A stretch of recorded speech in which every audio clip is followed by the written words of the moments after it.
Welcome back, everybody. Today we're going to be talking about 5 things every mechanic should know. Especially if you're a younger mechanic, this really applies to you, but any mechanic really should know these things. And some of these things are going to be like duh, especially if you have some experience in the mechanic industry. But if you're brand new, this is going to be your guide to, okay, I got to know this stuff, and then I'll pretty much be okay.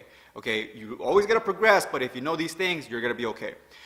Make sure you guys hit the like button. It helps with the YouTube algorithm. I really appreciate you guys hitting that like button and just sharing the video. And leave me a comment. Let me know if you have any other video ideas. I always take video ideas. And thanks so much for watching. Go to automechanicclub.com and pick up a shirt. All that good stuff. Thanks so much, guys. All right. So the 5 things you got to know. I'm going to just tell you guys, and then I'm going to go into more detail why you need to know these things. Number 1, and these are like from least important to most important, okay? The first one's going to be brakes. Second one is you gotta know how to do flushes. The third one's gonna be struts. The fourth one's gonna be how to read a wiring diagram. And the fifth one, I'm gonna leave the 5th one as a surprise because that's a really important one. But obviously, number 1, brakes. You gotta know how to do brakes because it's the easiest job you're gonna do. And if you know how to do brakes, you pretty much know pretty much how the car works as far as going down the road. That's basic, just basics. You have to know how to do brakes. That's the first thing I would always teach somebody. An oil change, and then I would tell them, okay, you got to learn how to do brakes. Because if you could do brakes, you could pretty much work on a car. Okay, but if you can't do brakes and that just freaks you out, that's like level entry. You should not be a mechanic. If you ever have trouble doing brakes, just understand that you know what I'm saying. But if you're if you're gonna be a natural, and I just say, okay, replace these brake pads, and then you can do it, then I'm like, okay, well, you're a natural, you're good. If you need some direction, you're not a natural, but it's fine because you can still do it with some direction.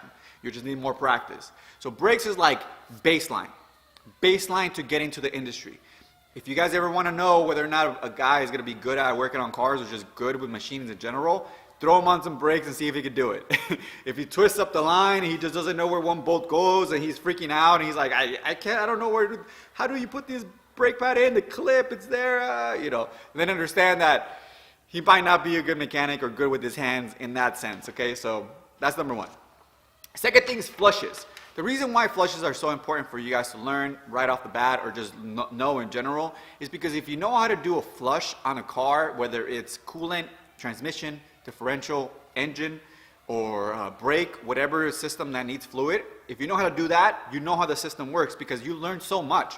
You know where bolts are, you know how that system works because a lot of times, like on Audi transmissions, you have to have the engine running and at a certain temperature before you fill it, and you have to pump it in from the bottom, you have to pump it in.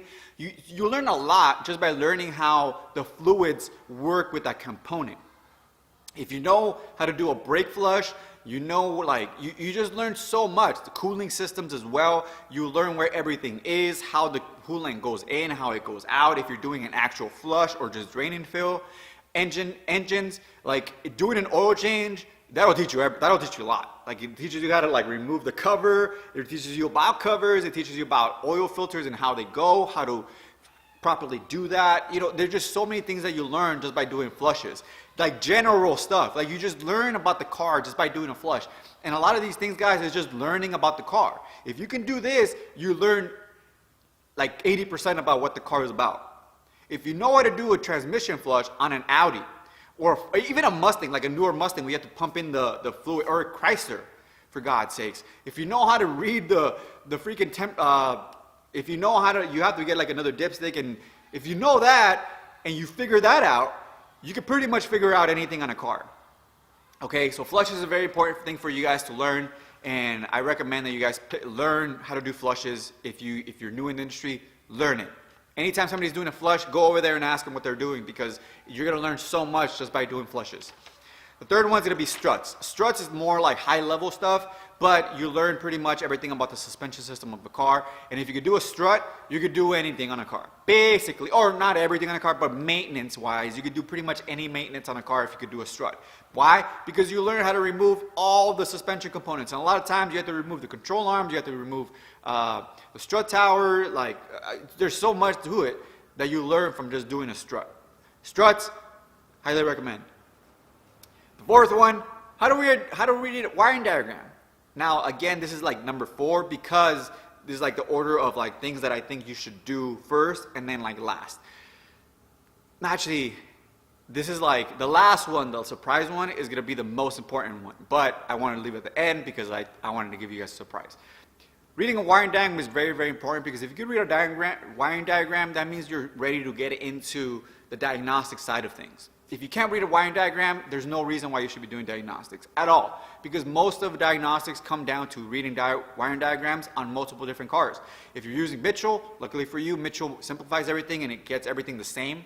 All the wiring diagrams on Mitchell are the same.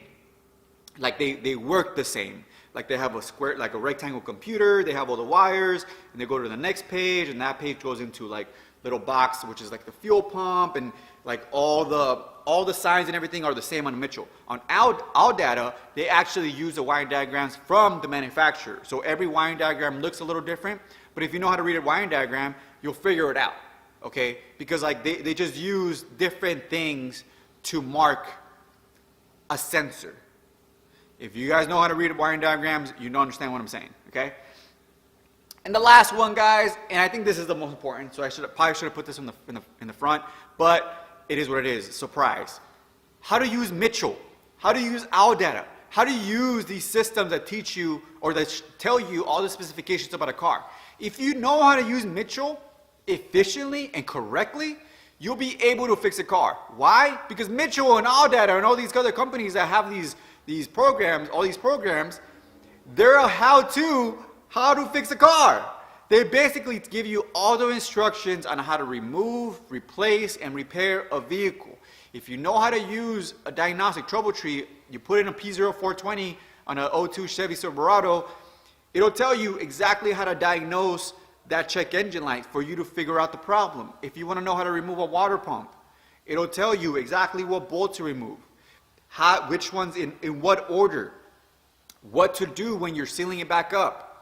It tells you everything about the cars. So if you know how to use Mitchell and our data or any of these other companies, you're going to be okay. Because so long as you can read and comprehend what you're reading, you can repair a car. And as long as you can do the brakes and flushes and struts, if you can do that stuff, then you'll be able to do repair any car because you're mechanically inclined. So if you know how to do these things, guys, those are the 5 things that every mechanic needs to know to be a good mechanic. Because if you know how to do this stuff, you're good. You're good. You can repair any car. Okay? And I've seen it. I've known guys, dude, that like can do brakes, flushes, and struts, but they don't know how to read a wiring diagram, and then they just suck as a mechanic because they can't do diagnostics, and they get stuck on making nothing. They make 40, 50 grand a year, and it's like, that's good money, but they can never progress. I know guys that know how to read wiring diagrams, but they don't know how to actually use Mitchell. They don't know how to pull out like diagnostic trouble trees. They don't know how to go into other components and like see how they work and see like, oh, okay, well this goes here. Okay, so it's gonna be back here, so I gotta go this way to like test this component out. They don't know how to use Mitchell properly or our data to make them faster. They don't know how to print out things and like look at full-on diagrams to see how things go back together. So they slow down because they're removing stuff they shouldn't be removing. Or they're not removing things they should be removing to make the job faster. You know what I'm saying? So guys, these 5 things, you'll be a really good mechanic and you'll be able to repair any car. Thanks so much for watching. Hit the like button. I really appreciate it. Take care. Hi guys, today I'm talking about this racket. Yeah, see this guy? Think that again. Just fuck around, move around. It's tool time! Tool time! Yep.